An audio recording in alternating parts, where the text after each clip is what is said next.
Madam Chair, we have a quorum. Mr. Herbert has just dialed in. Oh, great. Okay. All right. Wonderful.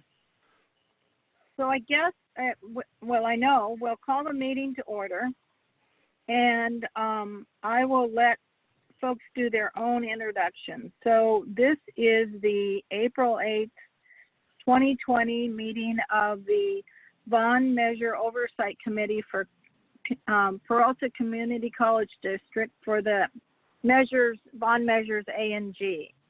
And so I'd like to just have folks go around and introduce themselves. And I guess we'll start with who just dialed in. And that was Yusuf, is that correct? Yes, good evening, everybody. I'm a little bit late. Nice to see you all. Hopefully I'll make it through all of this right now.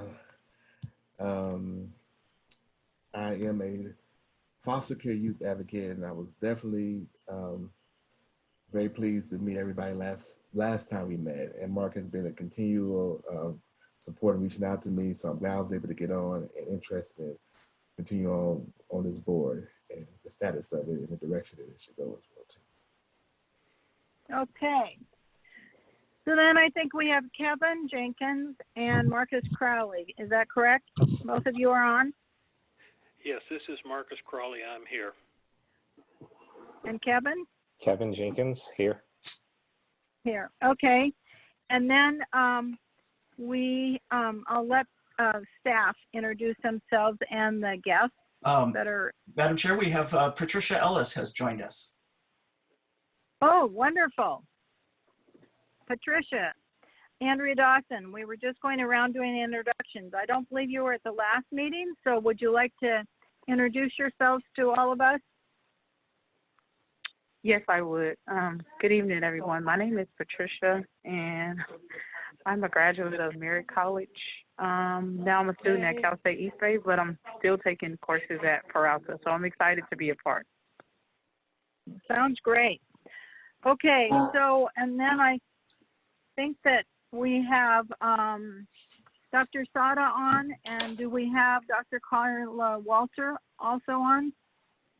Yes, Carla Walter's here. Okay. Lee Sada is and here. Mark Johnson. And Lee Sada is here. Mark Johnson. And what about Keith? How do you say your last name, Keith? Kajia. Keith Kajia is here. Kajia. Keith Kajia. And I understand that Terry Montgomery is also here. Yes, Terry Montgomery, I'm here. Okay, and is Andrea Stokes or the bond finance coordinator attending? She is listed as Lee. She is listed on the meeting agenda as a attendee in the past. I think with Dr. Carla Walter joining the team, we'll have some discussions about whether she'll be continuing on in that role. She is not here at present. She may be joining us later. Okay. Okay, no worries. All right.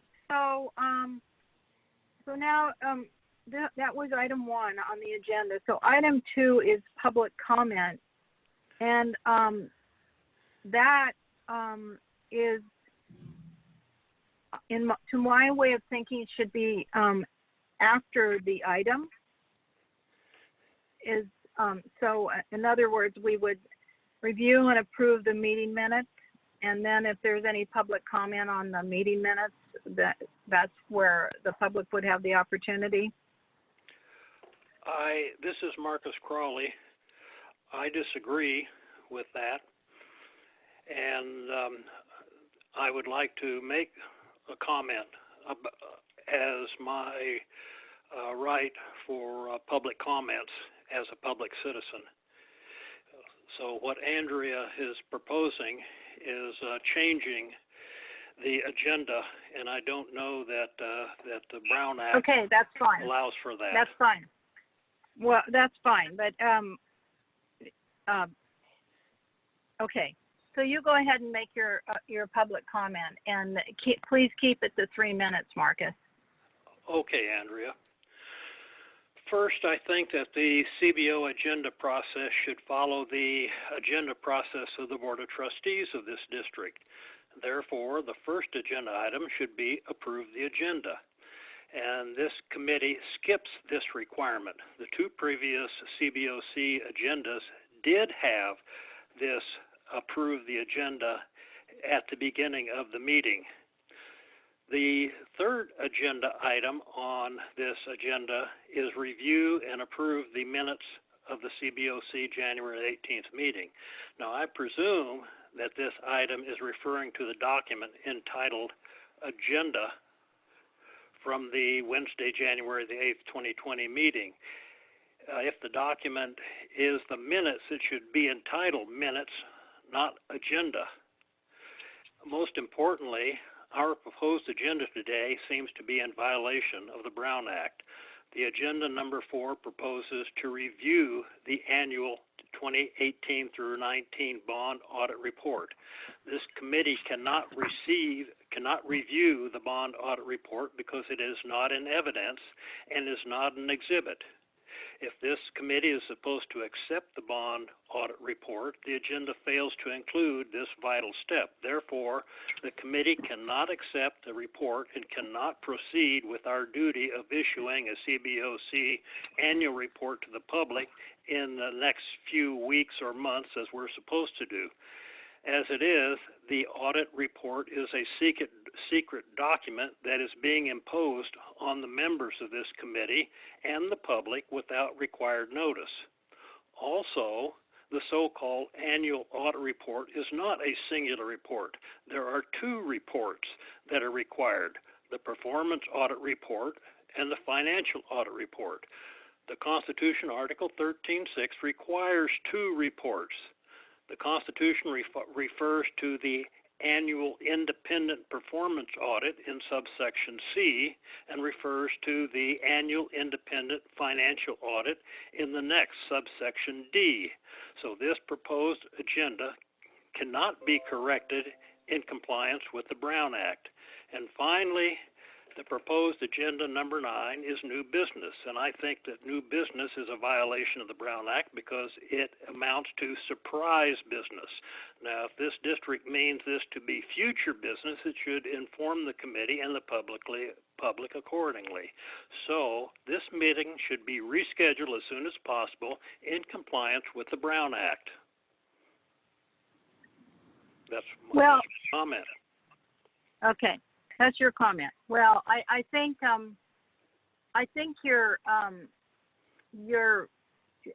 I acknowledge that there is maybe some word corrections that could be made to this and to make it a better agenda for the next time. I mean, but I do not think that all of what you're saying is correct. For instance, item 3, review and approve the meeting minutes. That is a standard item on everybody's CBOC committees. We're reviewing the past minutes and approving them as they were written or not. And so that's what that item is, pure and simple. So I would like to propose that we review them, which you read them, and you either say you move to approve them and you get a second and take a vote, or you table it because there's something that's incorrect in the minutes. Well, yes, go ahead.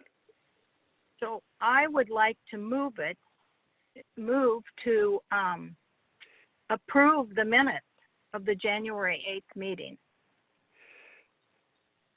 And I would like to, is there any comment? Second. I don't see that we can move. Excuse me, Marcus, stop interrupting. Excuse me. So I have a second. Can you please tell me who seconded? Kevin. Kevin. So I believe that we need 3 votes to move forward on this because or is it 4, Mark? because of the number of people that were on the committee and that were in attendance at the last meeting. Because we had to have a quorum of the whole number of the members of the meeting, which we did at our last meeting. That's right. There were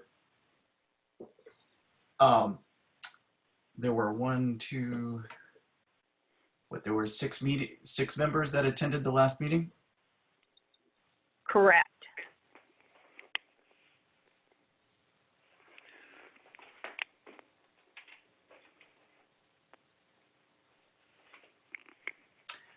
I'm going to defer to Vice Chancellor Sada on the question about what makes the majority or quorum on that vote.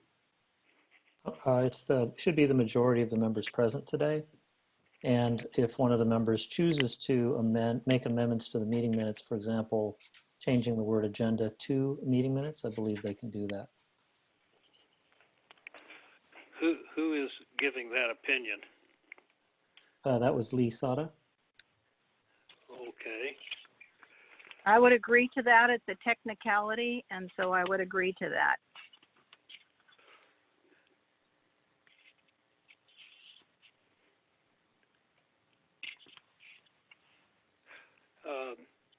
And in what capacity is Lee Sada giving this committee legal advice? He doesn't have to be a lawyer to. He is the staff's representative to our committee. If you don't want to vote to approve the minutes, you can not do that. But I think once again we're picking at things that are not really productive for us to have this meeting. So they took your suggestion of changing the word agenda to meeting minutes, which I think that's a good suggestion, and we should do that. And that's a correction that will be made and stated and posted on the board, on the district's website when these are posted. Or we can choose to table them for 2 more months before we approve them. But I would like to call a formal vote so it can show who was ready to approve and who did not want to consent to approve.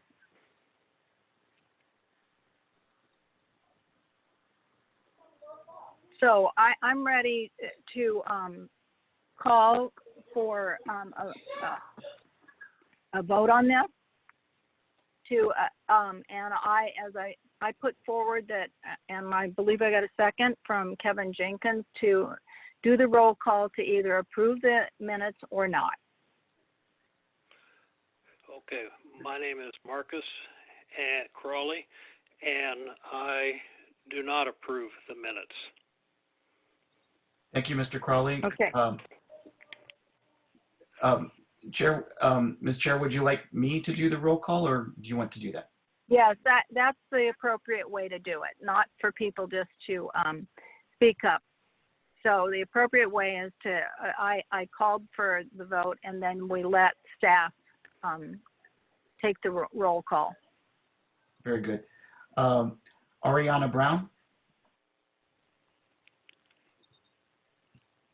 It's not present. Andrea Dawson? Yes. We have Marcus Crowley already. Youssef Herbert?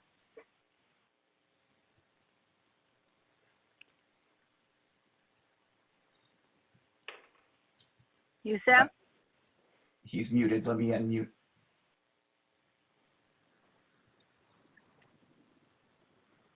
Mr. Herbert? Yes, I approve. Thank you. Patricia Ellis? Yes, I approve. Thank you. And Kevin Jenkins? Yes, I approve. Thank you. Motion carries. Okay, next item is item 4. So what this is the review of the annual 2018 bond audit report. And what this is a presentation from VC Walter and Auditor Montgomery. So is someone prepared to present this? Yes, thank you so much for that introduction. This is Carla Walter. I'm the new Vice Chancellor of Finance and Administration at Peralta Community College District. And I am very pleased to introduce Terry Montgomery. She's a CPA and principal with Edie Bailey. She's been our district's audit firm for a number of years, and she has a presentation that she wants to walk you through, and hopefully, Mark, you have the slides. I don't know if you're going to share the screen or what you're going to do there.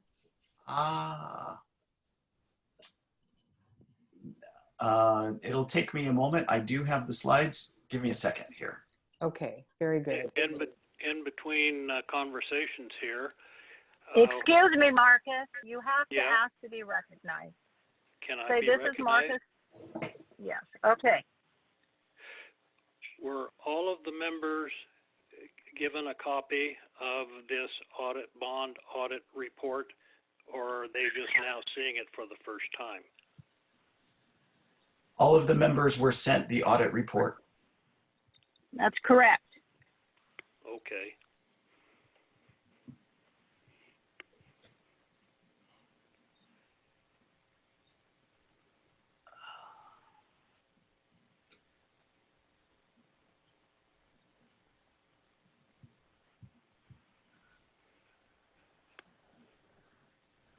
Okay, here it is.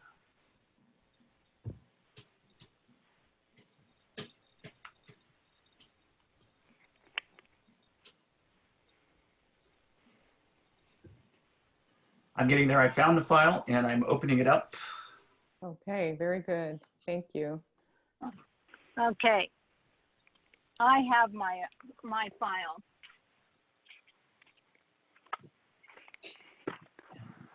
Play. If you would like, Mark, I could actually share screen if that would be helpful. That would be great, Carla. Thank you. Okay, let me try. Is that okay with you, Terry? Yes, that works fine. Okay, let me just open it here. And I will go into the share screen mode, and then, you know, you just tell me when you want me to advance to the next slide. Okay. All right. How's that? All right. Can people see? All right, let me put it in presentation mode and we'll be ready to roll here. Let's see.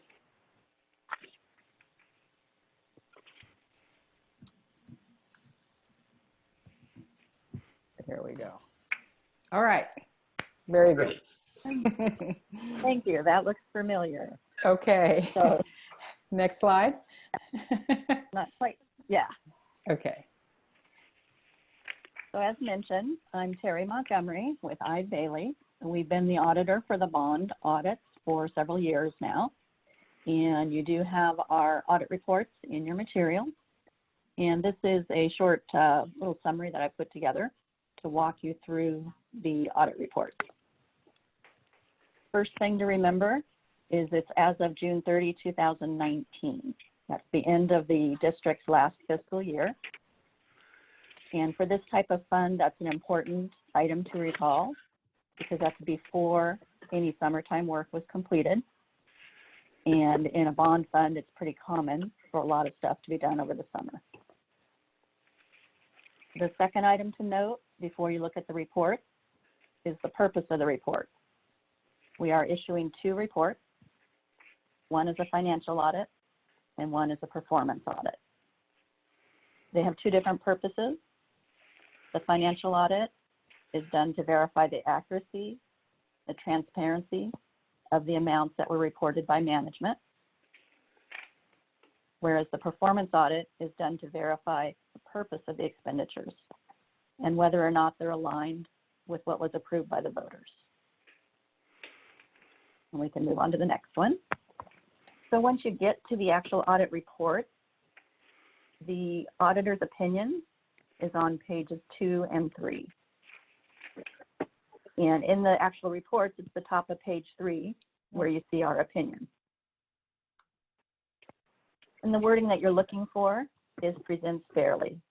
It'll say, in our opinion, the financial statements referred to above presents fairly. That tells us a clean or an unmodified opinion.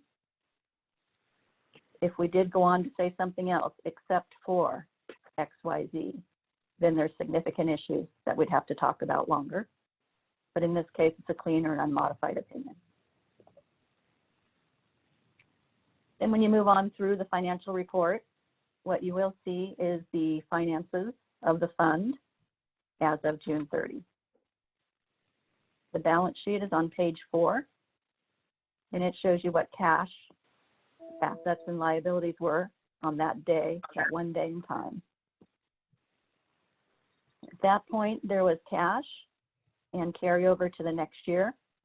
There was about a $21.4 million carryover to the year that you're in now. The next page in any audit report is the income statement, and that shows you what happened for the 12 months that ended June 30. In that one, you'll see that there were more expenditures than revenue by about 21 million. And that's a very common thing, because what that's showing you is that we're spending the funds that came in from a bond sale in the prior year. Not at all unusual to see a big negative there. It's actually a good thing, because it's showing that the district is spending those monies rather than having them sit in the bank and not be used. Then the next section of any audit report is the notes, and those are on pages 6 through 10, and they'll further explain any of the numbers in the financial statement. The last section of the financial audit report is on page 15. That's where we have our comments and recommendations. And you'll see that we had some recommendations for the district to improve some of the year-end reconciliation processes. We noted included in accounts receivable were some old items that potentially were not collectible. We noted that there were some prior year adjustments recommended in the past that were not recorded. And then we had 3 areas where we thought internal controls over double checking and reviewing items could be improved. And they all kind of revolve around staffing levels and being unable to consistently have a secondary review of journal entries, having bank reconciliations that should be done a bit more timely, and having staffing that's stretched thin and not able to do all those controls. That is the end of the information I have on the financial audit report. I'll go ahead and move in quickly to the performance audit report and then be able to answer any questions. The performance audit report, as I mentioned at the beginning, it has a different purpose. The purpose in doing that type of performance audit report is solely to determine if the expenditures that were spent were for items that aligned with what the voters approved. And so rather than a balance sheet and income statement format, that's done more in a letter format.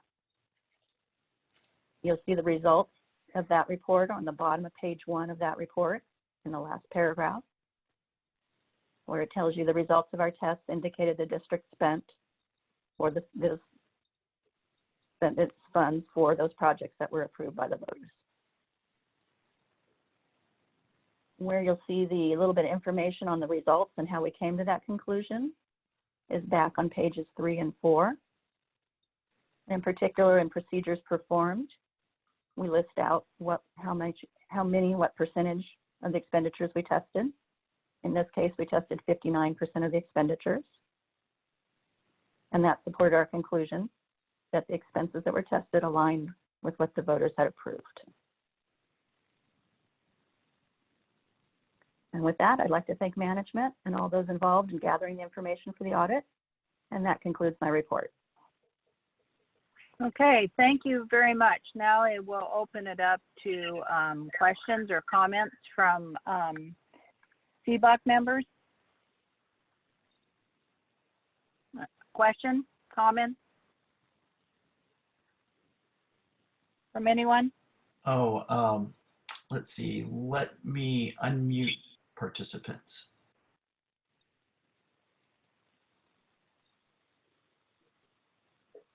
Oh, are they unmuted, Mark? Okay. I just got a message saying I'm unmuted. This is Marcus. Okay. You have a question or comment? Yes. Am I recognized? Yes, you are To ask a recognized. question? Okay. Yeah. So when on the financial audit report, when it refers to material weakness, isn't that the worst of the possible shortcomings of an audit? Because it says, as noted, in prior years, in the prior year, the same errors were made, and they've been going on for quite a few years. That's my question. Yes, so there are 4 levels of potential issues to be concerned about. 1, the lowest level is a control deficiency. Number 2, the second lowest, is a significant deficiency. Number 3, the second worst, is a material weakness, and that's what we've classified this as. The worst would actually be a qualified opinion rather than an unmodified opinion. So this is, I guess you would say, the third worst in that level of 4. And one of the main reasons it is classified at that level is because it has been a recurring item. Okay, so this is Marcus still got a follow-up question there. And so therefore, in the parlance of the language of ordinary people, we would say that the Peralta has a lousy bookkeeping system, does lousy bookkeeping. Is that description consistent description for us financial professionals? I'm not sure that I would qualify with the word lousy. I know this is accounting ease, if you will. If you think about it in school terms, I'd say it might be a C- on some things that should be improved and have not been.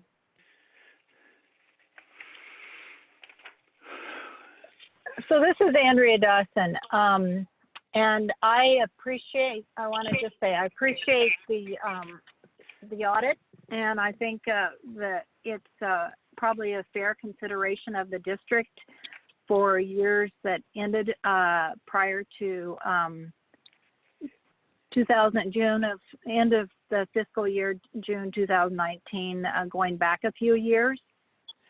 So what I would hope to see in this upcoming year audit, which will be the 1920 audit, that there's some improvement because of changes to the program management of the district and their accounting. And I think we're going to hear more and see more about that in the presentation on the financial report from the district later on. But I think that I'm glad that Ide Bailey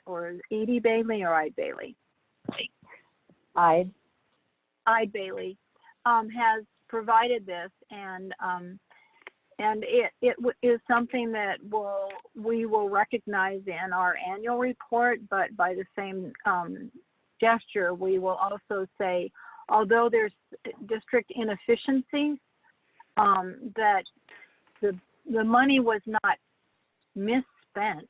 Maybe rather it was poorly tracked and there was some inefficiencies. And we as a committee can discuss that some more, but I mean, that is what I get out of this report.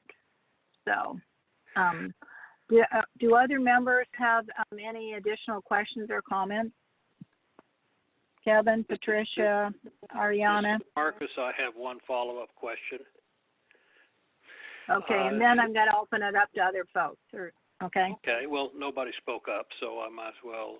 Well, you got to give them a minute. Excuse me. Okay. So am I recognized? Am I recognized? So I want to make. Is anyone else, Kevin, Patricia, Yusef, or Ariana? Are you interested in do you have comments? No comment from me. Okay. Okay. So Marcus, go ahead. Okay. So the independent performance audit, that is simply just a compliance audit. Is that correct? That is correct. It is compliance over the purpose of the expenditures only. Yeah. And the Little Hoover Commission recommends a more stringent level of audit so that we're really seeing what the problems are. Are you familiar with the Little Hoover Commission? I am, yes, and it is, as I understand, a recommendation at this point. I'm not aware that it's been a requirement, so it's up to the district to decide if they want to go further than the requirement. Okay, thank you. Thank you. And that's something as a, yeah. And Marcus, I appreciate you bringing that up because that is something that could be discussed that would be an item for the next agenda meeting. If there's some particular items we would like to see recognized in the next performance audit, because financial audits are pretty cut and dry, but performance audits, some districts do recognize that there might be some, actually benefit to the district on having a deeper dive or a look at several items in addition to what is actually, I guess I would say it's over and above the minimum requirement for a performance audit. So that's a conversation we could have.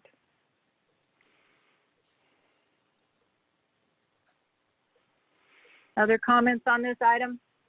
Questions?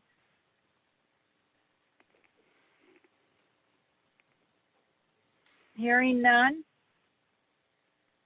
Before we move on, we will ask if there are any public that would like to comment on this item. Mark? Some people have muted their phone. In Zoom, there's a place where you can raise your hand. If you go into the participants, and then there's an icon for one to raise their hand. I've tried to unmute everybody, so everybody's Great. unmuted. Okay, so Mark, do we have any public comment on this item? I am not seeing any raised hands.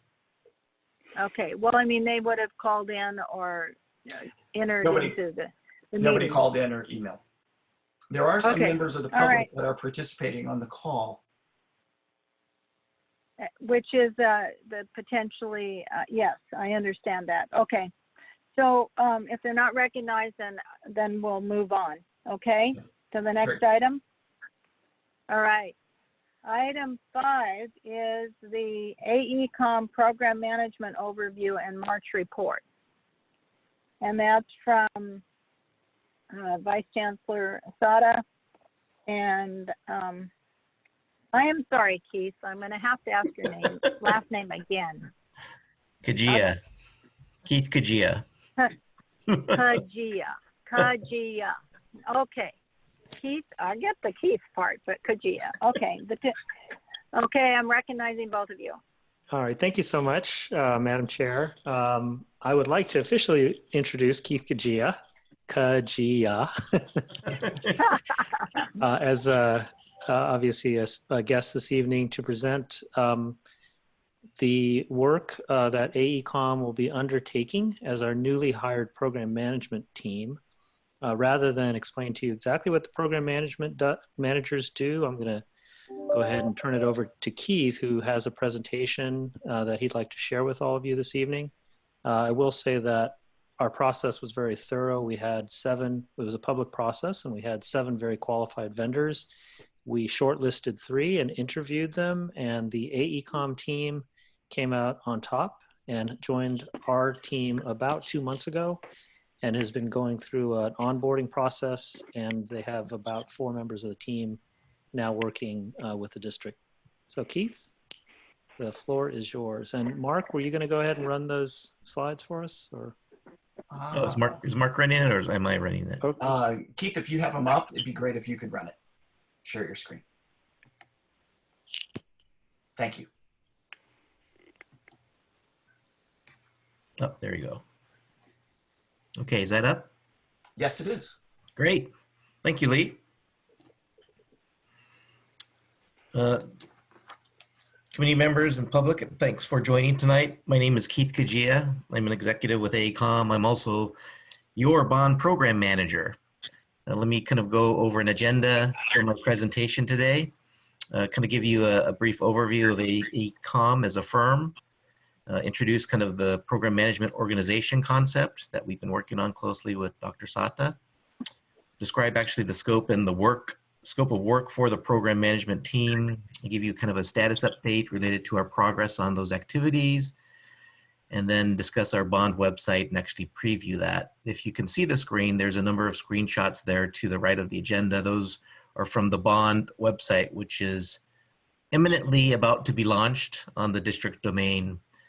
So you'll be getting a preview of that on a subsequent presentation later in the agenda this evening. This is a brief overview of AECOM.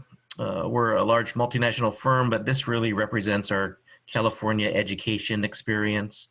We've been in the education market for 50 years. We've managed over $40 billion of projects.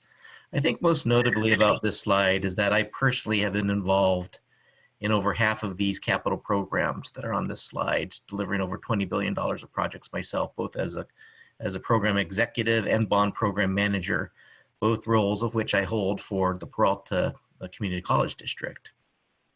I've spent my entire professional career, believe it or not, with AECOM, and I'm in my 36th year with the firm. So yes, they hired me when I was in kindergarten, basically. This is kind of in relation to where the district is. We are local to Oakland. The main Oakland office is right there, about a mile and a half, if that, from the Peralta Community College District main headquarters on Lake Merritt. We've teamed with a couple of local business entities, 360 Total Concept and JTech HCM, to provide additional support services to the program management organization. And this is the program management team. So it's a real lean team. It was really put together very purposefully. I'm in a dual-hatted role, both as the principal in charge, that is the senior executive from AECOM overseeing the contract.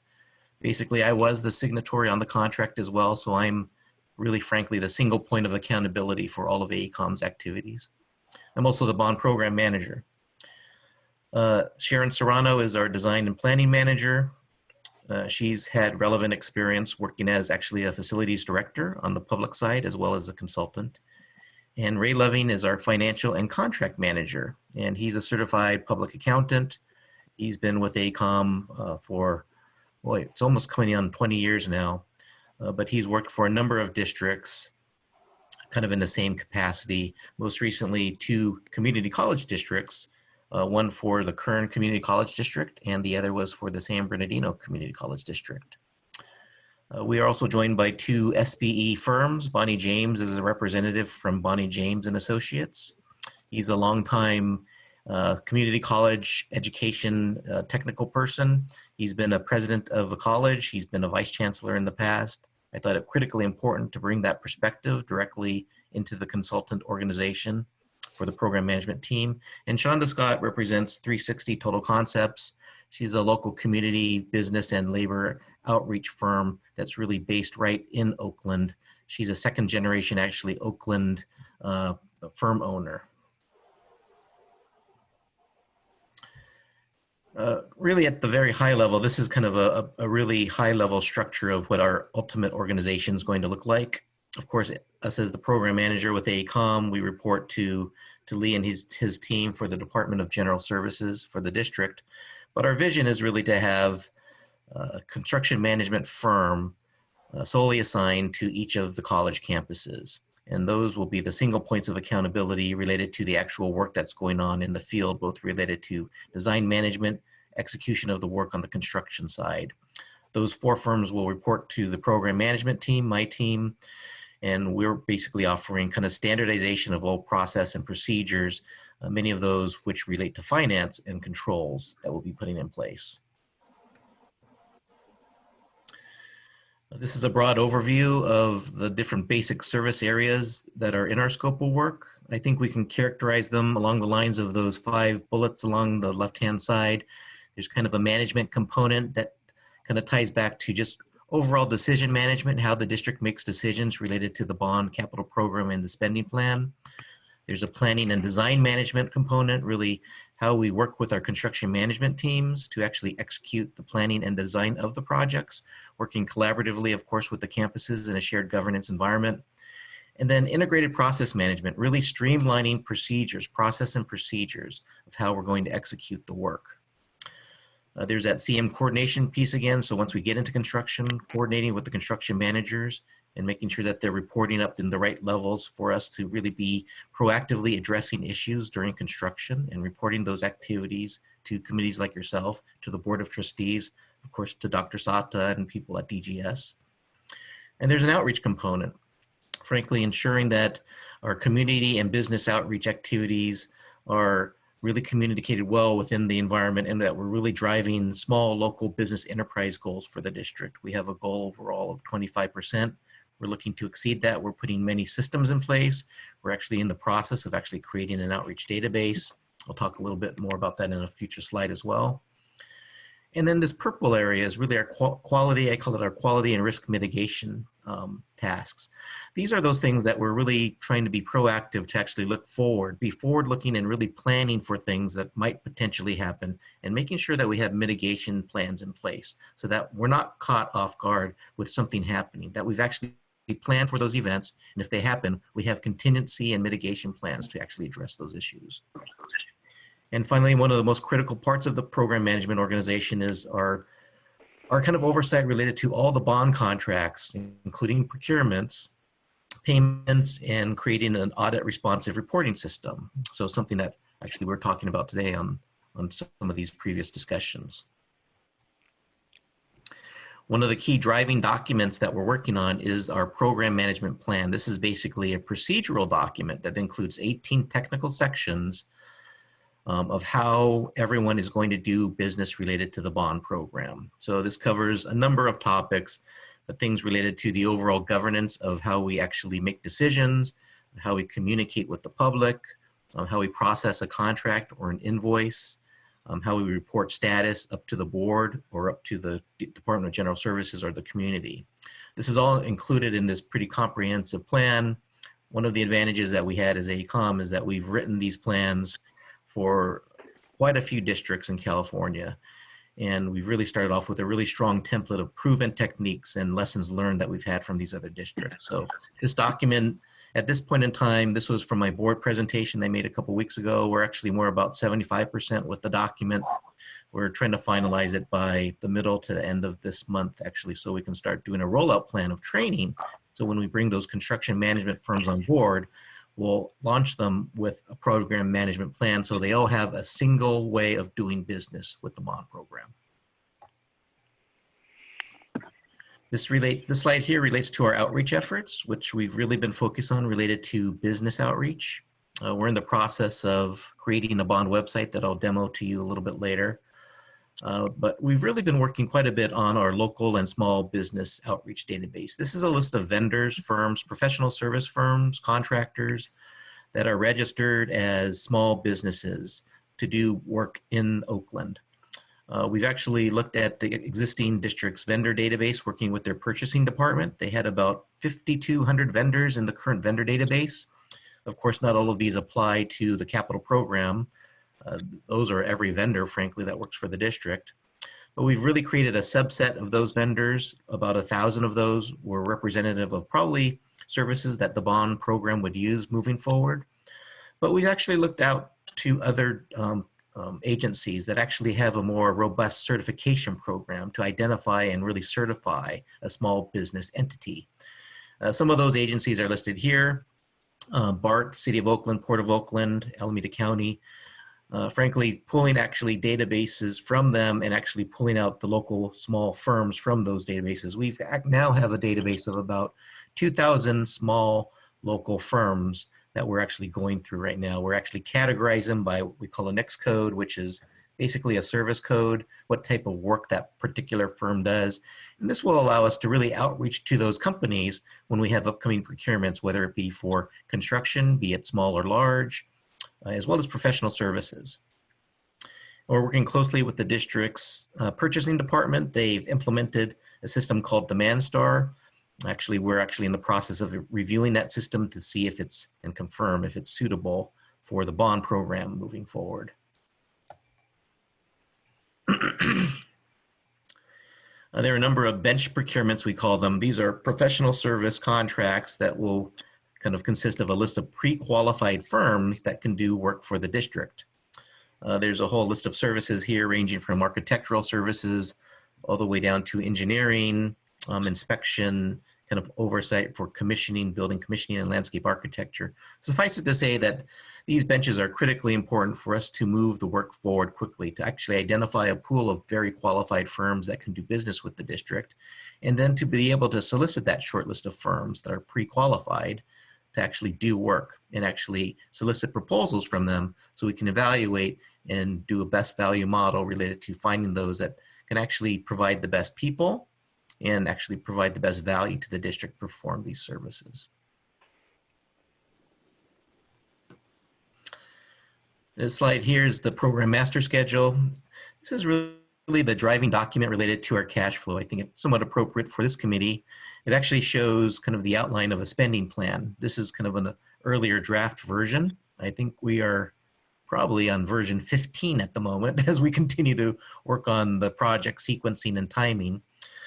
But essentially for each campus and the overall program, capital program, we are breaking down the projects into their discrete elements and actually scheduling activities and loading the projected spending of those activities by project. From that, you get this graph that's at the bottom, and you can kind of see over time where we're spending money and how we're spending money. The different colors in that histogram at the bottom kind of indicate the different phases. So for example, that in a bluish teal color is a construction spend. The yellow spend is a project contingency. The red spend is architecture and engineering design spend.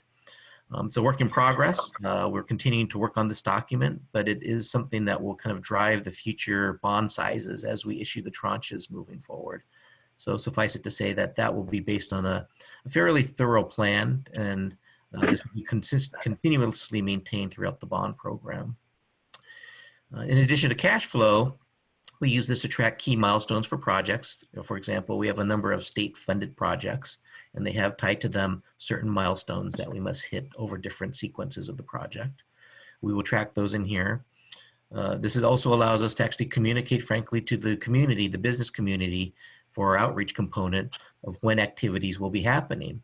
It also allows us to communicate with the campuses and the colleges and the teachers, instructional staff, the students, the administrators, of when work is going to be occurring on these different projects at their campuses. And finally, that allows us to do coordination with DSA, the Department of the State Architect, which oversees all of our construction projects from an agency standpoint.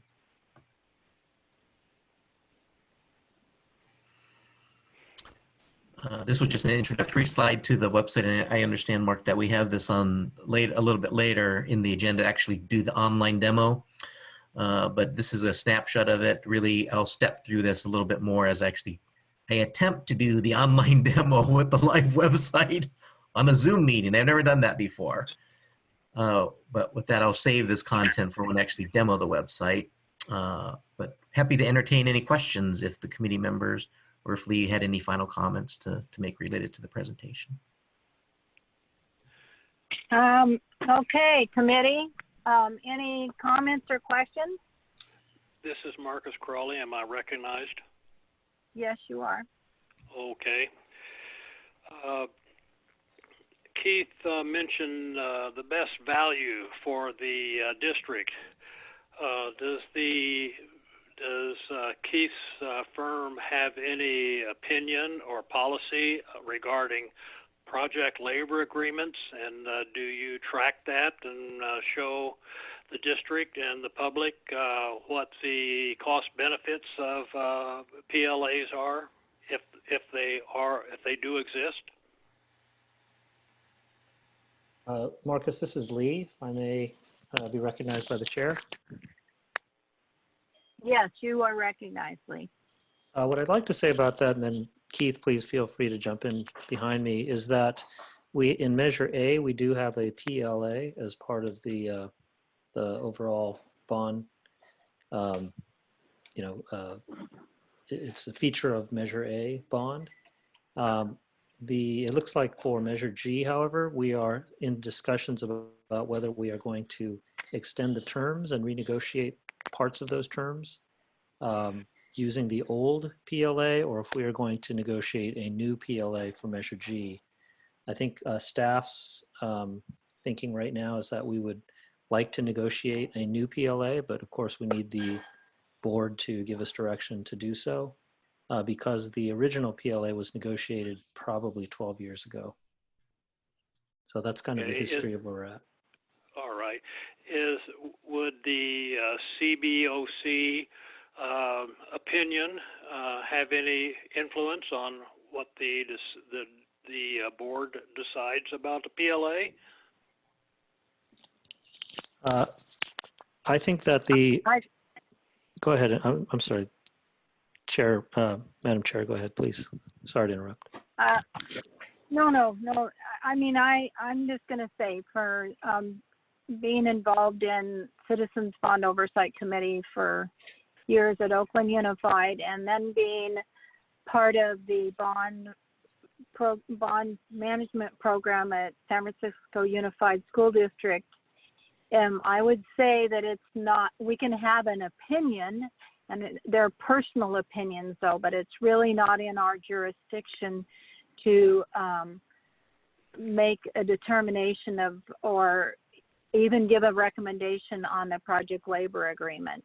What to my way of thinking could come about is that if there was some inefficiencies in it, that we once again can have an opinion in reporting to the taxpayers through our annual report. But it basically is not in any way our jurisdiction to make a presentation to the board or have an opinion about it. Well, okay, I understand your opinion on that subject, and I suppose that we can discuss it more later when that would be an agenda topic. That's true. Okay, one other question I have regarding that. I know that some schools, so this is a follow-up question, some schools have an additional PLA kickback program whereby all the contractors that do work for the district then provide many cents per hour of construction into a special fund that's going to hire local kids in the summertime, and I'm just wondering if this best value for the district would be picking up those particular expenses and commenting on them. Madam Chair, this is Lee. May I answer that question? Yes, please do answer. So, Mr. Crawley, I think that's a terrific suggestion. I think to the extent that we are trying to encourage our students to have some way of participating in the bond, really thank you for that idea. And I would add to that we, in PLAs that I have worked with in the past, we often have an apprenticeship program or a pre-apprenticeship program. And you may not know, or you may know that Laney College has an excellent trades program that would make, I would think, some of our students quite qualified to become involved in projects. So I will certainly bring that up and keep that in mind as we consider and get some direction about how and whether to have a PLA. And Keith, would you like to add anything to that? No, I think you hit that. I mean, that's exactly what I was going to refer to, that's often an element of a PLA, an advantage of that. And it's a more of a coordinated document with that labor contingency provided into it. But again, I think PLAs in general have typically been, it's a board-driven kind of initiative, right, that the board must approve.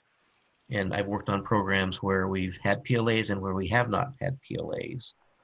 It needs to be looked at in a broader context, related to not just as a direct relation with labor, but this comment actually, Mr. Crowley, that you mentioned is a good one, related to having those types of elements related to other benefits that are provided to the district, some of which Lee was referring to, such as an apprenticeship program. Okay, am I recognized? I'd like to ask one last question.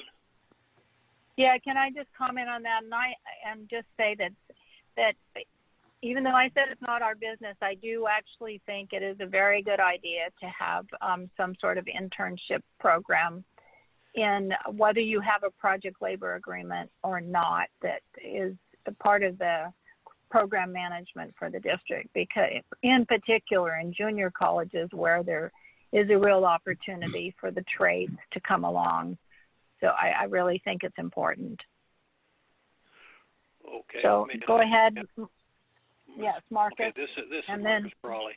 Okay, so what I'd like to ask is that the district give us a legal opinion how the special taxes that have specific purposes for this bond, if they don't mention a PLA or a pre-apprenticeship program, how that money can be spent on items that are not specifically approved by the voters. So I'd like a legal opinion on that so we know where we stand. And as a point of clarification, Mr. Cawley, are you asking me to get a legal opinion about whether we can have a PLA as part of the bond, or there was something else? I just want to make sure I understand. Yes, whether bond funds, the special taxes that pay for bond funds, can be used for a PLA or this pre-apprenticeship program. What would justify that? So that's Okay. So yeah, we would like an opinion, some guidance on that. Okay, duly noted. Okay. Madam Chair? Yes. Who's speaking? That's Mr. Jenkins. Okay. Okay, Kevin. I have two questions for Keith. How long is your contract with the district, and does it run through the duration of the bond? And have you identified your construction management firms for each of the colleges? Our contract is it's an overall 5-year contract. It's a standard contract code, 5 years. It's a 3-year base term with 2 1-year extensions. So somewhat performance actually driven as well for me to earn the amendments in the 4th and 5th year. As it relates to the construction management firms, we are actually just finishing a procurement as we speak right now to move forward with the selection of the construction management firms and take them to the Board of Trustees. We are moving forward with 3 firm selections for 3 of the campuses at the next board meeting on April 21st. The other campus will be selected probably at the next board meeting. We're conducting some additional interviews for the team for that project, for that campus. Okay. Keith, did you have another question? Jenkins, Keith Jenkins? No, those were my 2 questions. Okay. And Madam Chair, can I just add one other comment to Keith? Yeah, of course. This is Yeah. Lee Slaughter again. So Mr. Jenkins, I guess the other thing to just recognize was that we were advised by our legal counsel that 5 years was an adequate length of time for the contracts, for public sector contracts. And the program, because I wanted to share that with you as it relates to the overall program schedule. The overall program is a 7-year program as it currently stands. So at the 5th year, assuming that AECOM has earned those 2 1-year extensions, we will have to go out again for another solicitation, unless, well, that's what we advised by our legal team. So we'll get, when we get there, we'll come back to you with further information. And Lee, I would agree. At the 5-year mark, even if they're doing a fantastic job, you do have to go out for solicitation again, just as a matter of good business practice. So I'm glad to hear that that's the way you've set the contract up. So, and correct me if I'm wrong, but it basically is, not to say that AECOM's not going to perform wonderfully, but if they're not performing in a year, they're basically an at-will contract, right? You can terminate them the district has a right to terminate them and go out for a new RFP. That is correct, Madam Chair. We do have a termination clause for cause and without cause with due notification. Right. And it's a two-way street, actually, that both sides had access to that. Right. Yeah, that sounds right to me. So, other comments or questions on this from the rest of the committee? Anyone else? Patricia Ellis has her hand raised. Okay, great. Patricia?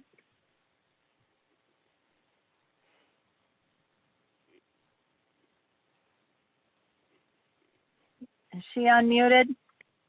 She is unmuted. Patricia, would you like to comment? Hi. Question? Yes, I do. I just wanted to know how the COVID-19 will affect the construction timeline, and if it goes further than 6 or 7 months, would the 5-year contract be extended based on what's going on right now? Madam Chair, this is Lee. Do you mind if I answer that question? Yes, please do. Thank you, Ms. Ellis, for that great question, and something that we are challenged with every day right now. Currently, because the bond program is Measure G anyway, it's just getting started. We have a number of projects that are in design, and our architects are all sheltering at home but continuing to work. So we do not see any time impacts to the current set of projects that we're working on. We do have, however, a number of projects that have been funded under Measure A that are in construction. And the latest order from the Alameda County Health Department, as well as the governor, state that education projects and education in general is deemed an essential service. And what we have chosen to do is encourage, not make a statement or provide direction to our third-party vendors, but to provide them with our definition of an essential service should they request further clarification. And we have been using a set of criteria largely centered around ADA access projects, health and safety projects. So in other words, if a vendor is working on an ADA project or a project that like a fire alarm modernization project, we would have well within our rights, we believe, the ability to deem those as essential projects because there's no question about the need for them. We've also deemed projects that are close to being complete so that when we do return for fall classes, that we can open our classroom doors to our students. Those can also easily be deemed essential services. So it is a weekly, if not daily, set of decisions that we make. And I would say at this point in time, we have not been greatly impacted by COVID, but I think none of us know where this is headed. But I appreciate that question. Okay, thank you, Patricia. Well, so I have one question on the program management and picking the construction management firm. So it sounds like you've set it up as an internal process. Is there an RFP process that's going with that and an interview panel? And if so, how involved in choosing those firms are you, Mr. Sada?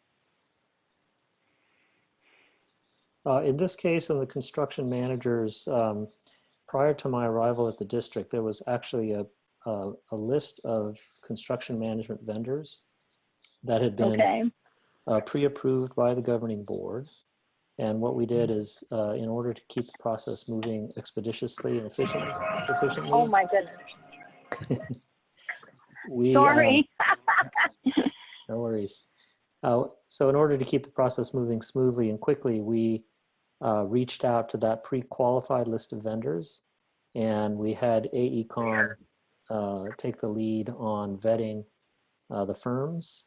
And as Keith shared earlier, we are going to follow up with an additional interview and vetting process for one of the college campuses, just because I think we wanted to make sure that the team had the right qualifications, that the proposed, the specific staff that was proposed had the right qualifications for that campus.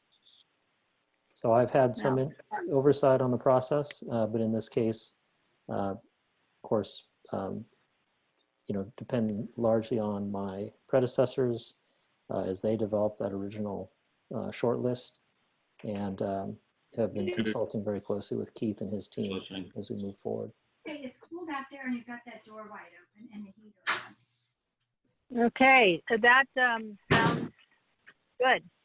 So, so any other questions or comments on this item? You ever met Lee Shauna? Oh, he's on the. They had I muted. I took my. Yeah, they had me up there too, but. So okay. Who was? Yes. This is Marcus Crawley. I'd like to speak when I'm available. So okay, so I want to ask a question just on time, since we're at what, 1 hour and 15 minutes almost. That's right. Are we going to automatically get shut down at 6:30, or can this continue after 6:30? The Zoom, I believe, will continue, but you, because of the Brown Act, you would need to vote to extend the length of the meeting.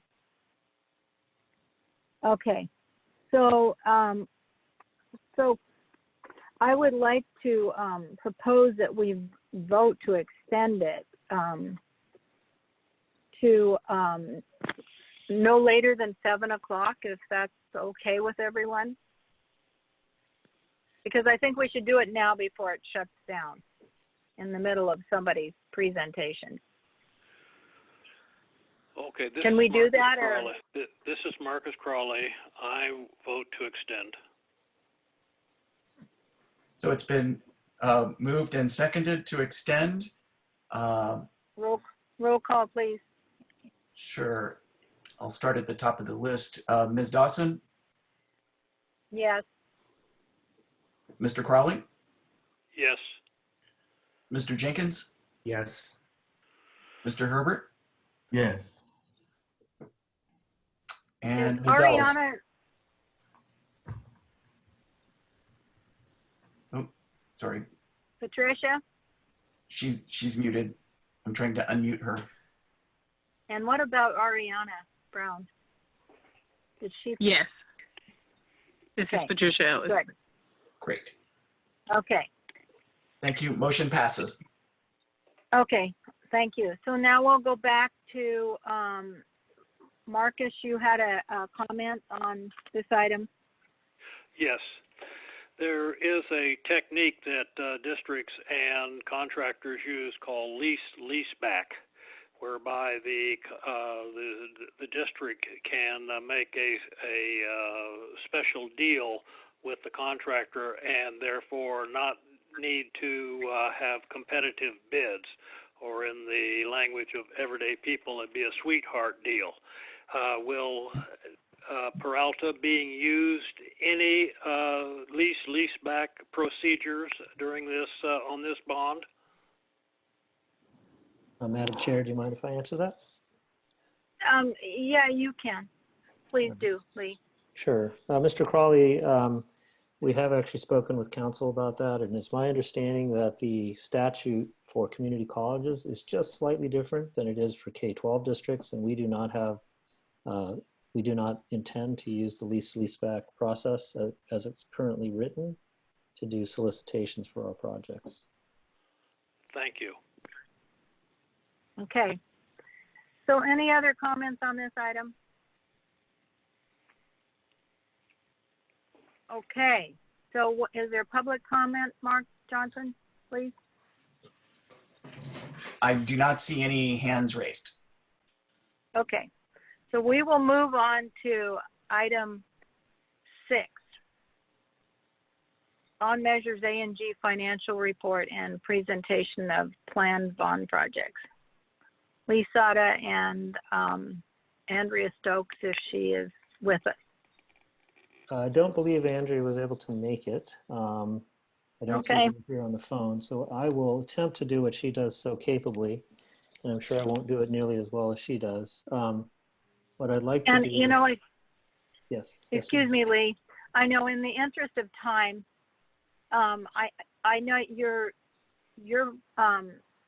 overview and your presentation is very thorough, so I'm hoping that we can move through it pretty fast and then have, you know, cover this in 15 minutes so we can get to the next couple items. Absolutely, I'll go very quickly. And if Mark, would you, if you can give me the right to share the screen, or I guess I can just share the screen. Click the green share screen button. Got it. You're good to go. Okay. All right, everybody, can you see that spreadsheet? Yes. Okay, so this is the spreadsheet format that Andrea typically presents the work in. And you can see that, again, it's organized by sites.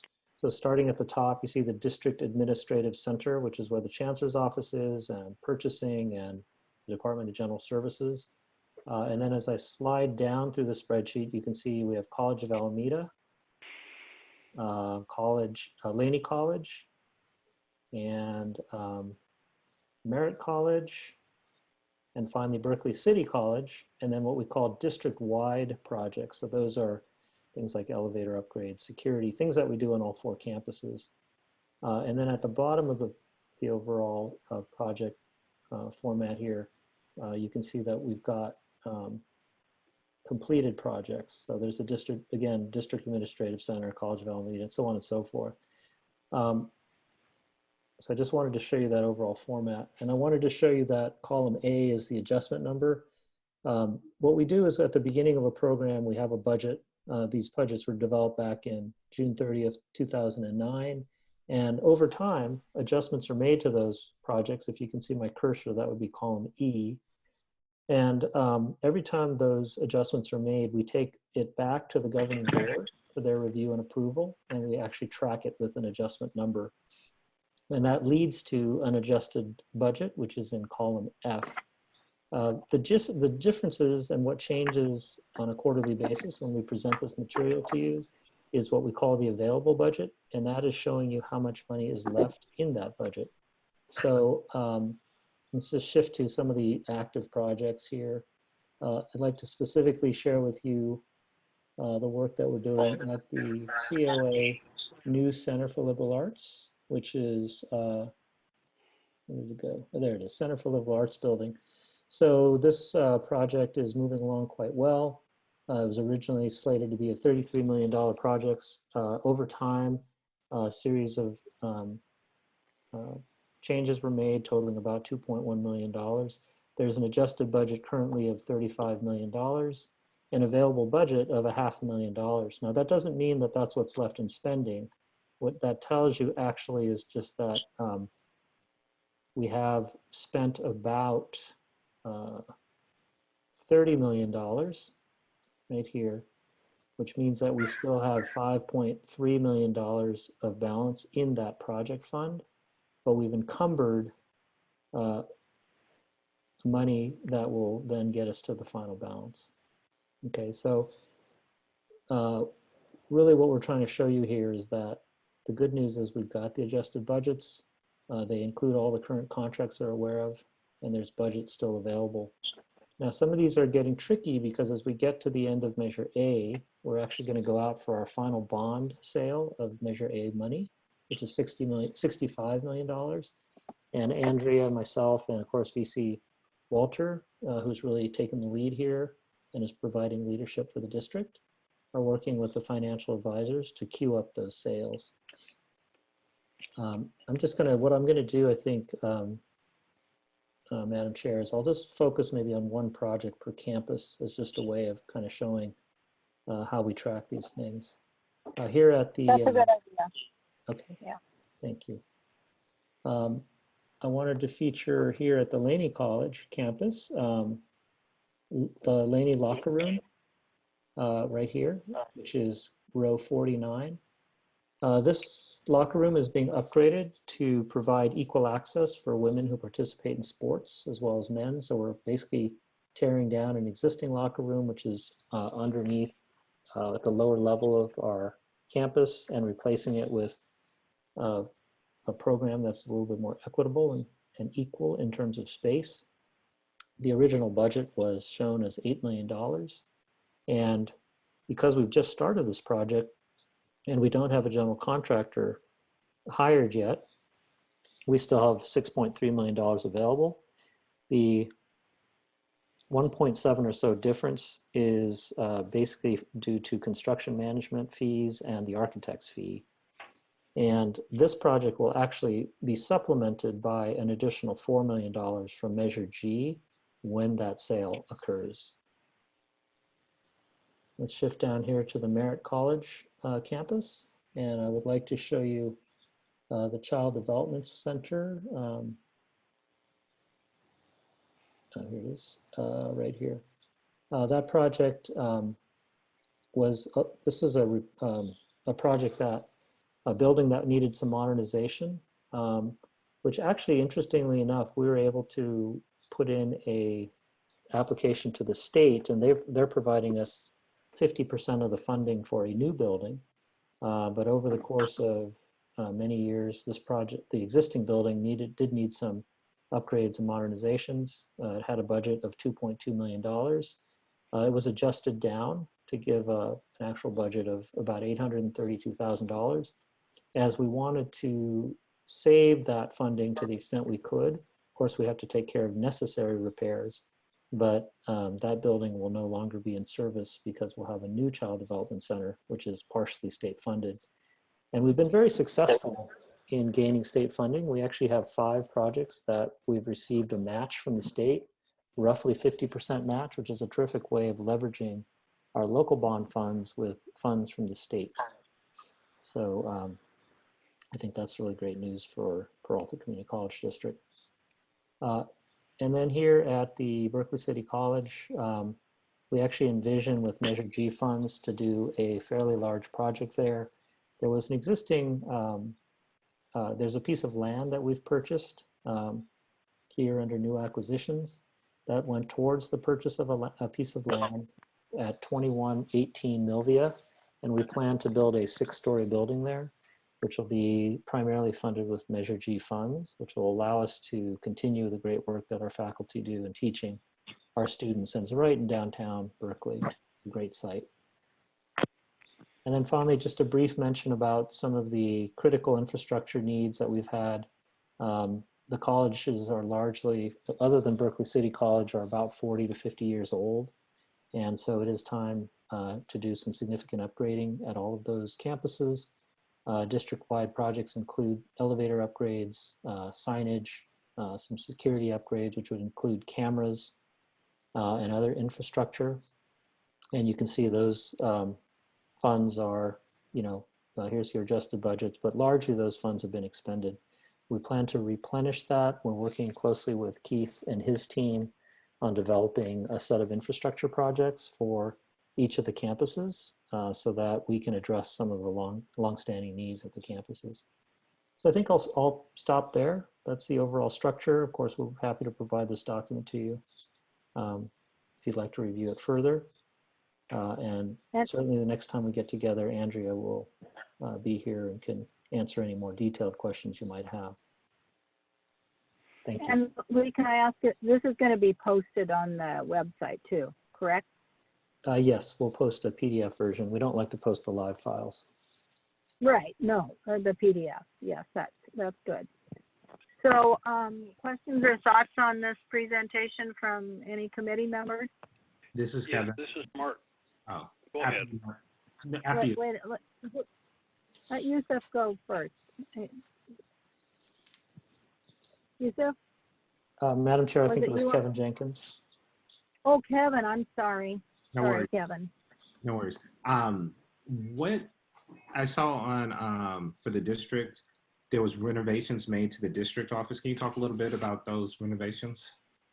Yeah, we've done very few renovations, but we have had a few typical things where the HVAC, which is the air conditioning and heating system, is at end of life. And so we've had to do some upgrades there. We also have some problems in the, some structural problems related to a longstanding leak in the Alameda County Sheriff's Office, which is also in that building. Mm-hmm. So they've been more of that nature, where they've been relatively minor improvements as opposed to major upgrades. And are there any plans to upgrade the district offices in the future, and how's the health of the building? Well, the building is frankly at the end of life, but we don't have a significant amount of money in the current bond spending plan to make major improvements to that building. We do want to upgrade the mechanical and electrical systems. You know, we'll do some upgrades where necessary. I think there was a feeling that that wasn't the first place we thought we would want to prioritize funding, even though it does need it. I think our administrators feel that the funding would be better spent going towards buildings that directly affect our students and our faculty. Of course, we would always appreciate the support of getting some improved offices for administration, but I don't think that's the place that we want to prioritize, at least not right away, early in the program.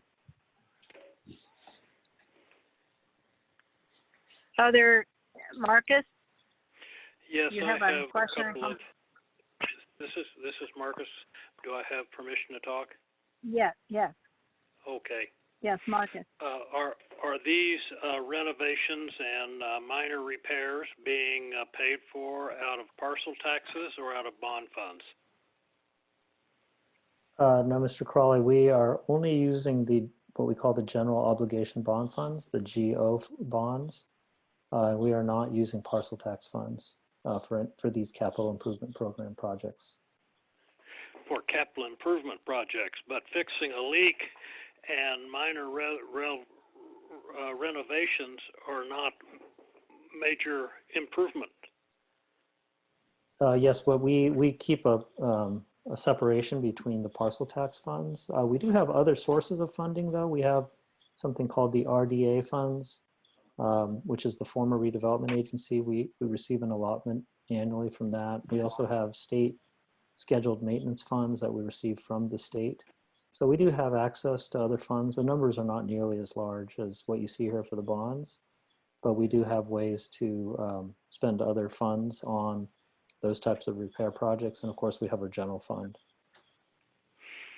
Well, yes, I know that you have all those funds, and my particular concern as a taxpayer is that you're using bond funds for maintenance, and maintenance should be done with the parcel tax so that the taxpayers don't have to pay the interest. We would rather just pay the taxes and let you spend the taxes for maintenance, because maintenance is predictable. So I don't know how we follow up with this conversation, but one final point, and that is, I suspect that this presentation of this chart is a violation of the Brown Act, because it's not on the public website. It has not been provided to us, so it's surprise documents. Now, in the future, if you would do attachments so that we can read what we're going to be seeing a few days ahead of time, then we won't have surprises. Okay, I hear that feedback. Thank you for that.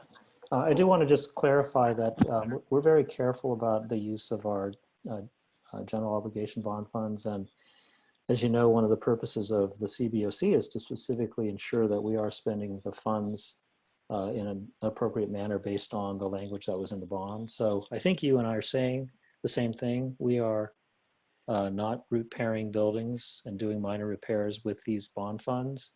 But I think what I was trying to say is you're suggesting using, for example, the parcel tax funds, and I'm suggesting we're not using parcel tax money either. We're actually using other sources, which are our property used for those types of repairs.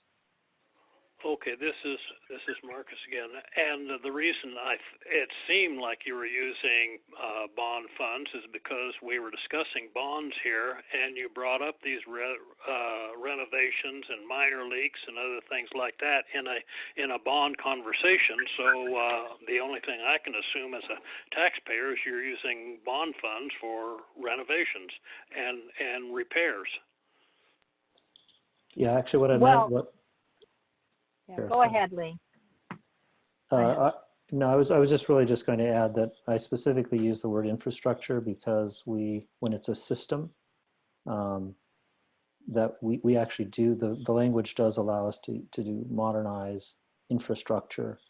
And so I'm not talking about a leaky pipe. What I'm rather saying is if the plumbing system within a building is at end of life, we believe that it qualifies to have bond funds fund the replacement of that infrastructure, which would be more of like a system as opposed to a leak. So I apologize for not being more clear about that.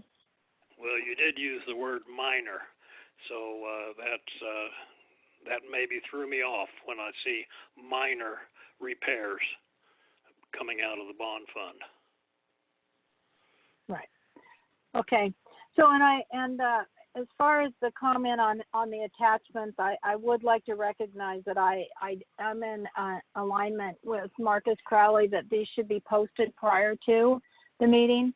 And I believe technically, I see other districts do it all the time, and I believe there's a legal opinion on it. If you say that the PDF is going to be inserted prior to the meeting, as long as it's posted prior to the meeting so anyone could look at it prior to the meeting, then it is admissible to be presented in the format that you presented it in.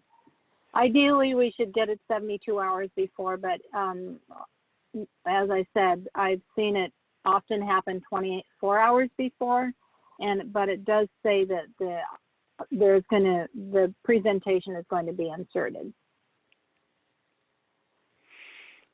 This is Marcus again. The 24 hours for emergencies, as far as I can tell. So what we really should stick to the law and let them do it 72 hours in advance, so that we can properly read it and consider it, so we're well prepared. Thank you for that feedback. So point well taken. So other members like to comment on this item? Well, I will just say that as the chair and as someone who's been in this business for 25 years, I think you have really pulled together a program that is from the perspective that it's easy to follow and understand. And now I'm in hopes that with your new team in place that there will be good execution of this program, and it'll really be a benefit to the students first and the taxpayers and the community. So that our dollars are well spent, well managed and well spent. So I appreciate it. Thank you, Madam Chair. And I guess while we're queuing up the next one, I do want to just say once again that Dr. Carla Walter has made a big difference as the Vice Chancellor of Finance joining the team. And I just wanted to recognize that, she is here at the CBOC meetings and is providing an amazing amount of leadership over the course of the 3 weeks she's been here. I don't think she's ever even seen her desk yet. Thank you so much for that. We're happy to have her. Well, that's Thank great. you. That's I'm great. very happy to be here as well.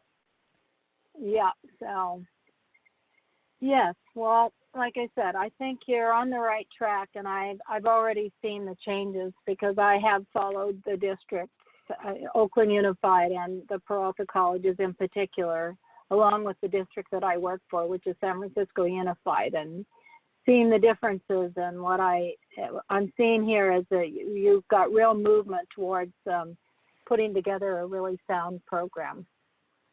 So it's good. So next item is the bond website preview. Yes, hopefully you can And see that on your is- screen. Yes, we can. And it's Keith Kajaya, right? Did I get it right? Close, close. Uh-oh. Say it one more time. The J is like a G. So Kajia. Okay. Kajia. There you Okay, go. sorry. Okay. Thank you, All madam. right. Yeah, So, and I would, in the interest of time, I would just say, keep it pretty quick and just tell us where to find it, because I'm sure it'll be good. So, okay. So this is a preview. Ultimately, it's going to be build.peralta.edu will be the site. We should have that up fairly shortly here. We're working closely with Mark and his team to put it on the district subdomain. So I'm actually showing it to you from a kind of production site. So I'm a little bit at risk that I'm showing it to you with different links going to different places at the moment. So let's see how this goes. Really, the intent of the website is to focus on the bond program and to really be kind of our interface to the community, to all stakeholders related to what's happening on the bond program. One of the things I'm really a proponent for is transparency of what we're doing, transparency in reporting, and critically important is the bond website to actually be the vehicle through which we'll communicate project status, plans, reports, certainly things related to your committee here with the Oversight Bond, Citizens Bond Oversight Committee. So I just want to briefly step you through some of the content that's here. Pretty simple website overall. We provide kind of an overview of the bond program. You can actually click on these links and see the bond language. When we come up here to about, we do have a space for the Chancellor's welcome message. So Dr. Stanbeck-Stroud's message is here where she kind of introduces the website, thanks the community for passing the bond. We also have links up here to the different colleges. So if you're not familiar with the colleges, you can actually click here. This will take you to the district's website. But if you click on any of these links here, you'll actually go to the campus specific website. So if we clicked on this, it would take us to the Laney site directly. Oh, and a big COVID-19 message pops up when you go to that site. Yeah. Okay. Unfortunately, it pops up on every district's website, but that's good. Actually, we gotta keep people. So again, the bond language is posted here, but I think this is where we start to dive into, what's going on the capital program. Under projects, we have the 4 college campuses here, as well as the district overall. So if you were to click on any of these links, you'll start to see a preview of ongoing activity at the campuses on the projects that are going to be occurring at each campus. This particular one here is for Laney. So here you have an introduction to the Learning Resource Center. There's also a theater modernization project. As we continue to populate the site, there'll be more content that's developed here. Learning Resource Center is currently in design. And there's some images that are tied to the design of the Laney Learning Resource Center. We have kind of a gallery of photos here. The goal eventually is when these go into construction, you start to see construction progress photos as well. That'll be archived here. And then we'll be providing more statistics related to the project as we continue to develop the site. Right now, it's pretty much photo driven since we're just putting the infrastructure of the site up and running. If we went to, say, College of Alameda, for example, there's the new Center for Liberal Arts. project. There's a future auto and diesel tech project as well. Again, you can click on these learn more buttons and see more images related to the site, really photo driven at the moment. If you go to reports, this is where from the bond capital program, we'll be posting reports. There's a place where we can post the master plan. So currently it's the last master plan that was done for the district. There's presentations and briefings. This is where the bond program will actually be posting reports and presentations that I make. So this presentation here is the last bond update I gave to the Board of Trustees on March 24th. There's also a space for quarterly reports once we start publishing quarterly reports. I was telling Lee the other day, I haven't been here quite a quarter yet, so we don't have a quarterly report yet. Okay. And here's really what you're probably interested in, the oversight section. This is the piece of the website that's probably more dedicated to the CBOC. There's kind of an about tab, which actually talks just about the overall bond program. There's a members tab, which lists you as the committee members. I was speaking to Mark the other day about it'd be wonderful if you could all provide us a nice headshot photo if you want to be posted here, but you could put your photos here. There was also talk of whether we might actually want to put a short little bio just so the community knows kind of your background. There's a section here for posting the meeting agendas and the minutes. And I believe this photo is from perhaps your last meeting that you had before we were in this COVID condition. But we've organized the documents here by a subheading for each meeting. So actually here we have, actually today's agenda is posted here. So this would be the place that we could post things in advance of the meeting. Certainly afterwards, the minutes are posted here as well. They're also uploaded as PDF files. And probably a good note for me to say that the website's been designed in a fashion that it's compatible with phones, iPads, portable devices, as well as computers. It's also fully ADA compliant, meaning that it will accommodate requirements related to readers. Everything is posted as text versus images. So we've taken a lot of care to make sure that we're following those critical guidelines. There's a link here for financial reports. And so these, we've gone actually back in time as far as we could to actually post the previous financial reports. Those are all posted here. Again, they're posted as PDFs as well.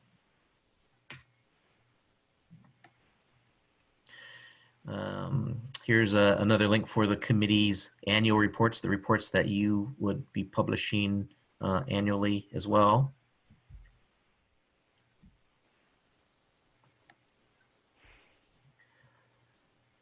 Also the bond financial audit report, which is, again, it's a PDF file of that report. I don't know if I need to really click on all these, but.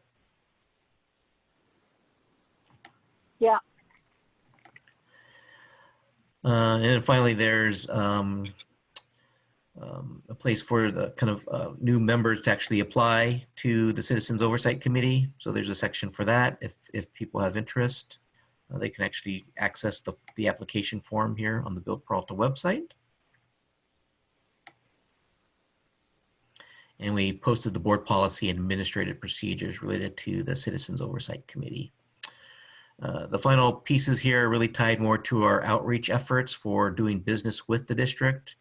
It's really divided into two pieces. There's the doing business tab here, where we actually are linking to Demand Star at the moment until we confirm that that's the system we'll be using for our procurements. And we're starting to kind of outline the small local business outreach program, where we posted the SLBE policy related and guideline related to from purchasing related to the definitions of a small business and a small local emerging business enterprise. And this will be also the place eventually as we start to do outreach events in the community. The intent here is that we'll be posting videos of sessions. I think our first session, given our current situation with this shelter in place orders, that we'll probably be doing it online. And so we'll probably be recording it, much like Mark is doing today, but we'll post those videos here. more of a Q&A format for vendors that want to do business with the bond program. And here's the current PLA agreement that Lee was referring to, and that's being used for Measure A. And then we have a place here where we can start to define upcoming opportunities for doing work in some of the upcoming projects that we're going to have. So this is still a work in process, obviously, but this is really the hub of where businesses that want to do business with the district for the bond program will link to. And finally, there's a contact us page here. We've created a specific domain email for the district domain just for outreach activities, whether it's business or community or otherwise. Anybody can log into this, whether it's wanting to do business with the district, wanting to voice an opinion related to the bond program. This allows them access to actually send the capital program, the bond program management team, an email so that we can respond to it. And the final piece is this contracts and bidding tab. This actually goes to the district's purchasing website, the way it exists right now. So we hope to have this up shortly. It's going to be continually a work in process as we continue to develop content. But I certainly wanted to show you the oversight elements and how we've kind of recreated some of the content that's on the current district oversight website, a Bond Citizens Oversight Committee website, and that we've moved a lot of that content here to the future bond website. So we hope to have this up in the next week or so, up and running to the community. Any questions or comments? Well, so can you tell us when it's posted, and is it possible that we get a draft before it goes live about on our portion, not the whole, we basically don't really have any oversight on what you post on that other than for the bond oversight committee portion. So can we get a draft of that before it goes live? I can send this link to you right now and give you the password to log into the oversight section. Yeah, if that's okay with the district, I think I'd like that we could log into the oversight section and make comments. Mark, you'll have to set it up so we don't violate the Brown Act. But I think it would be good if we did make comments back to the district on our section. Just because it's an interesting way to put it in the bond program, because we are oversight of the whole program, of the expenses basically, and the performance of the whole program. So I just would, have some interest in how that's presented. So I could either show it, I could either provide you a link with a password protection access to oversight, which is probably the easiest way, or we could send you a series of screenshots, but I imagine it would be more beneficial for you to be able to click around in here and see yeah, things. On the oversight. Yeah, I think it's pretty, so, on that. it's pretty much yeah. just the content that's on the current website. Correct, yeah, correct. happy to provide that to you. Yeah, I mean, I can do it from the website, but anything that you're changing or, I just would like to see it before it goes I don't live. I don't know that anything is changing, except maybe we don't have member bios right now. So I think that's Okay. really the only content that would be different. I think much of the content is the same. It's probably maybe presented a little bit differently in the graphic sense, but the content, much of it was actually pulled from the existing website. Okay, so how do folks feel about having member bios? I think it's Other than more than that, who you represent. In other words, the business organization or the taxpayers or a member at large. How do you feel about having a bio? I don't think it's a problem at all. This is Okay, Marcus. that's Kevin, right? Yes, that was Kevin Jenkins. Okay, Kevin. Okay. This is Marcus Crawley. I'm okay with it. Okay. With So, the bios. Okay, any objections?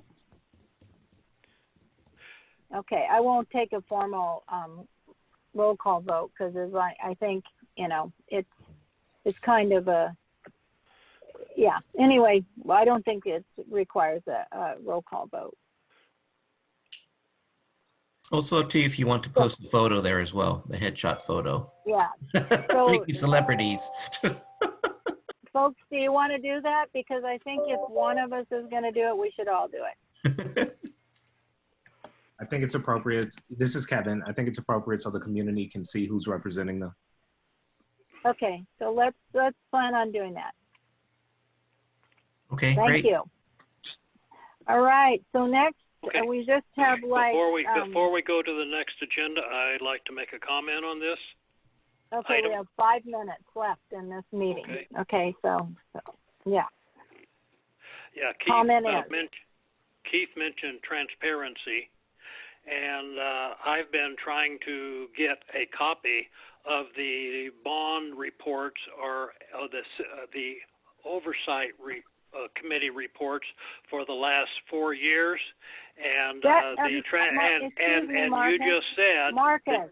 what? Marcus, I'm going to interrupt you. That's what the new business item is for. That's what the new business item is for. It's directly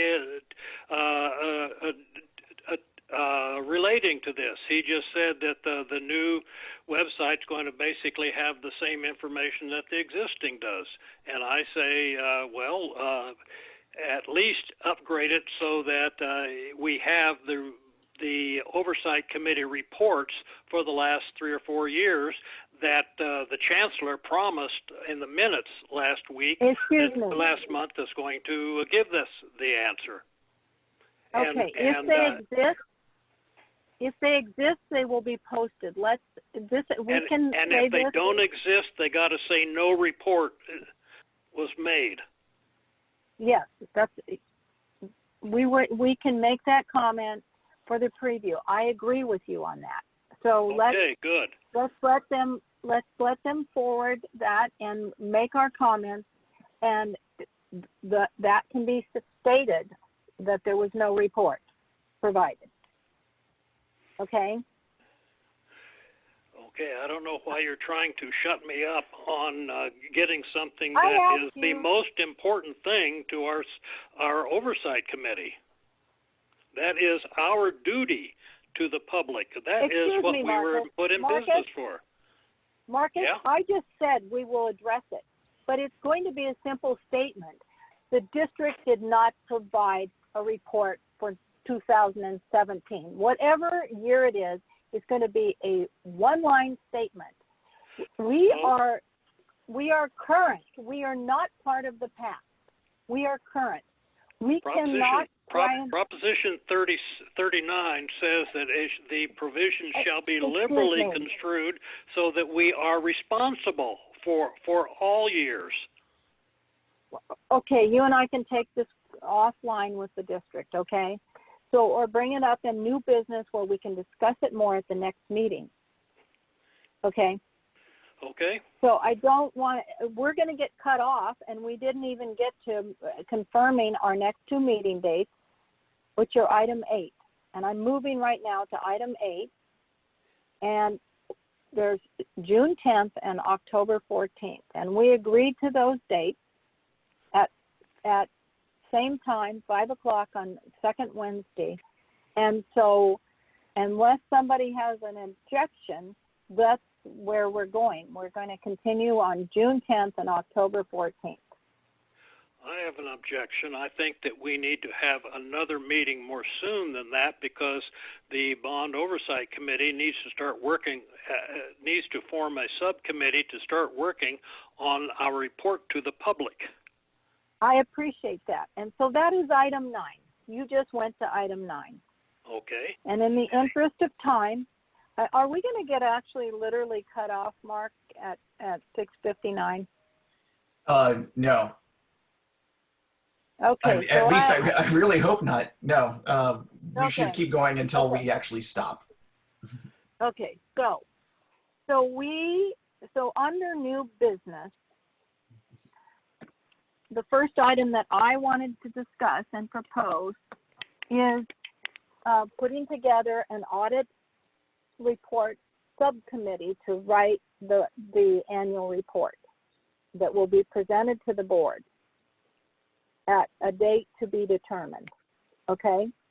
And so in doing that, the subcommittee can only be made up of a committee that is not a quorum of our whole committee, which means there can be 3 of us that work on the report.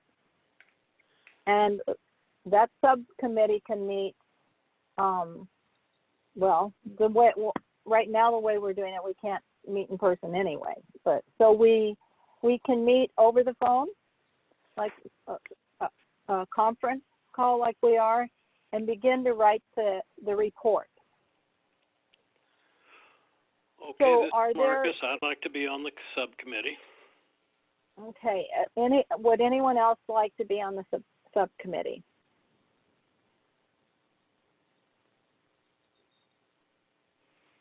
Hearing no one else volunteer, I will be on the subcommittee. Do we have anyone else that's interested in writing, being part of writing the report, annual report? This is Patricia. We can talk offline. Madam Chair, I think I Yes. heard Patricia trying to say something. I'm sorry. Yes, I will be interested. This is Patricia. Okay, so that's 3 of us. Now, if anyone else is interested, there's a way to loop you in without being without a violation of the Brown Act, and we can talk about it later by me being the lead of the subcommittee and reaching out to you. So because I don't want to violate the Brown Act, but what has to happen is that we put this report together, and then actually we would have to either have a separate meeting from the June 10th to just review this report and approve it amongst ourselves, which the staff would be there it needs to come from the district also, but basically it is our meeting, but it has to be a committee of a whole or the majority so that we can formalize the report and agree to it and to send to the board so it can be presented as the annual report to the board. Well, I have a comment on that. Okay. This is Marcus. Yes. Education code says we report to the public. It doesn't say we report to the board. The board has nothing to do with it. Well, the way we report to the public is we give it as I believe it does say that we report to the board. I'll read it again, but I'm pretty sure it does. We are required to provide it to the board, which is our public arena. We post it that we are reporting.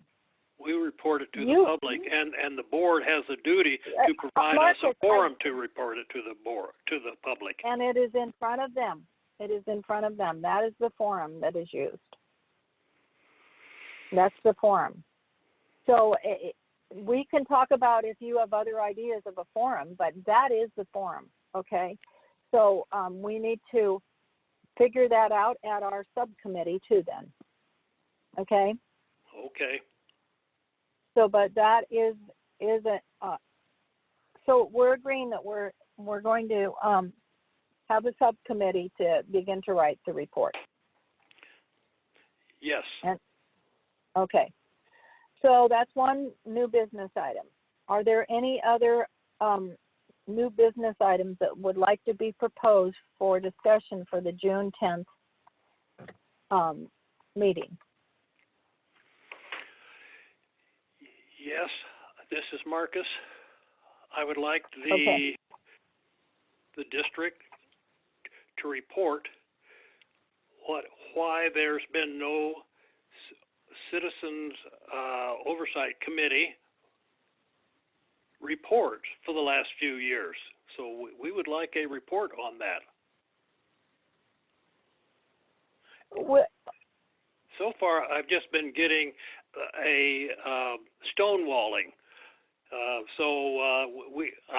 really want an answer. Okay. So what we will ask for the June meeting is a statement from the district why the reports were not presented for the last years. Yeah, last few statement. years. Yes. A statement. They can make a statement why they were not reported. There were not reports. Right, not the last year, the last few years. Whatever is in arrears Yes, for the last that's right. few years. That's right, Andrea. We will ask for a statement to our committee. A statement. Okay. Okay. So that, I think we've already had a statement, but we'll talk about it offline. But we're asking for a statement. So are there any other items or questions that for new business that folks would be interested in for the June 10th meeting? Madam Chair, I have a question for some of the members, but it's not regarding the June 10th meeting. Okay, go ahead, please.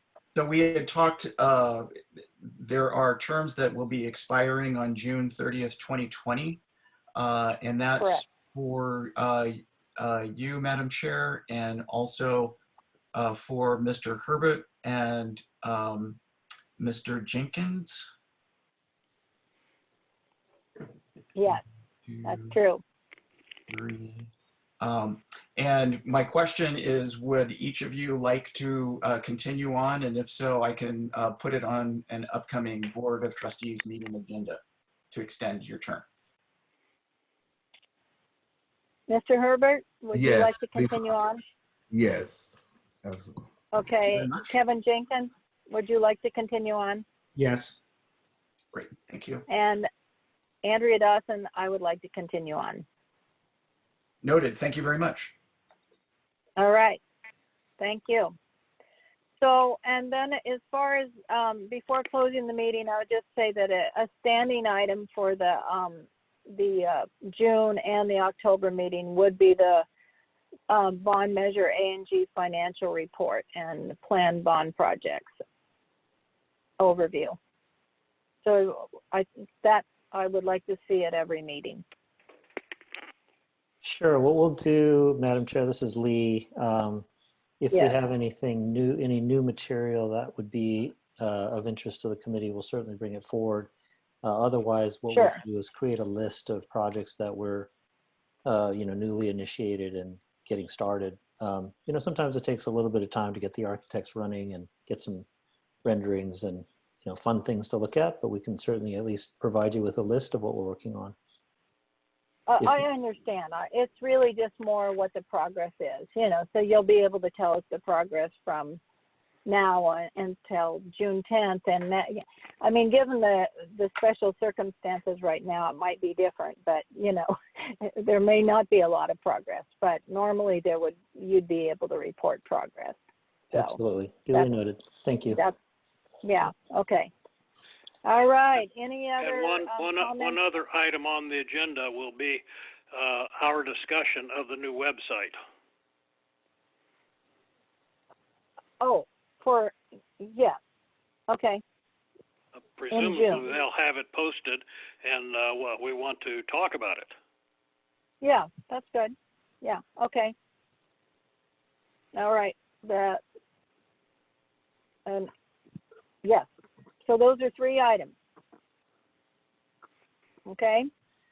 Okay. Now, Andrea, I got one last item here, and that is what procedure are we going to do to make sure that everybody gets a opportunity to suggest items during the next few months about upgrading the next agenda. So if somebody has an agenda item, how are they going to propose it? And so so do they just email you, or is there a procedure we have to agree on?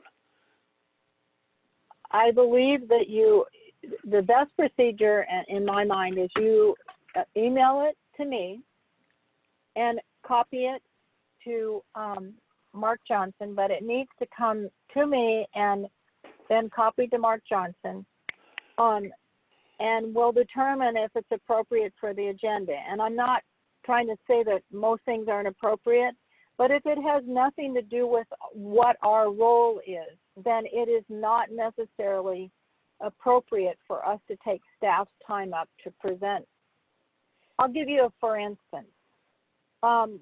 Where they're spending their RDMA money, which is the maintenance money that Lee was talking about. Their other funds, it's not related to us. It's nice to hear about, but it's really not related to our charge. So we can ask those things, but it's really taking staff time unless it is directly related to the bond measure expense. Right. So, okay. So you right. know. So so if it appears that it is related to the bond measure, it is an appropriate. It is an appropriate item, agenda item. Yeah. Right. Okay. So anyway, if anyone should send those along, but make sure and send them 3 weeks prior to June 10th. Right? Staff, 3 weeks. Why does it have to be 3 weeks? Well, if you want to make sure that it's if you're gonna present something that's a new item that may need some expertise from the outside, then I'm saying plan on doing it 3 weeks in advance. Well, that seems like a burden on us because you're asking us to present stuff 3 weeks ahead of time, but you're giving the district 3 days to present stuff. So that's not equitable. Okay, we'll talk about this offline, okay? Okay. All right, we'll talk about this and we can loop Mark Johnson in on how to best handle this. Okay. All right. So anyone else have comments or any thoughts before we sign off?